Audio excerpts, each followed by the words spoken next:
Inanunsyo na ni Kim Molina at Gerald Napoles na sa wakas ay kasal na silang dalawa at ginanap ito sa Bohol.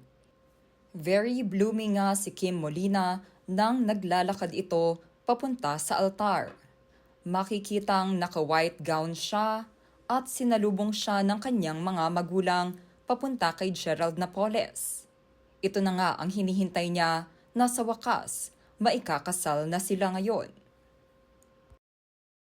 Isang magandang beach wedding nga ang ginawa ng dalawa at talaga namang napaka-magical nito. Ayon sa mga netizens, ay buti na lamang hindi umiyak sa kasal niya si Gerald Napoles upang hindi sila maapektuhan di umano ng sumpa sa showbiz na ang mga umiiyak na groom sa kasal ay nakikipaghiwalay din eventually sa kanilang mga partners.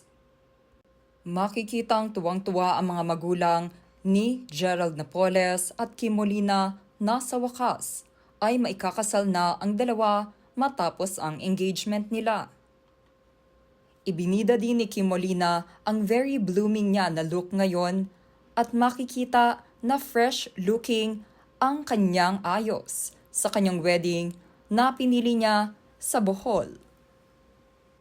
May pa-change outfit pa si Kim Molina para sa kanilang reception kasama ang kanilang malalapit namang kaibigan at kapamilya.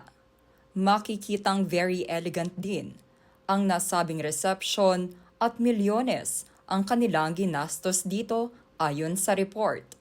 Makikitang nagkaroon din ng song number si Kim Molina at ang kanyang ama na talaga namang masaya na napunta si Kim sa tamang tao ayon dito. Malapit din ang kanyang ama kay Gerald Napoles kaya naman masaya sila na nagkatuluyan ang dalawa.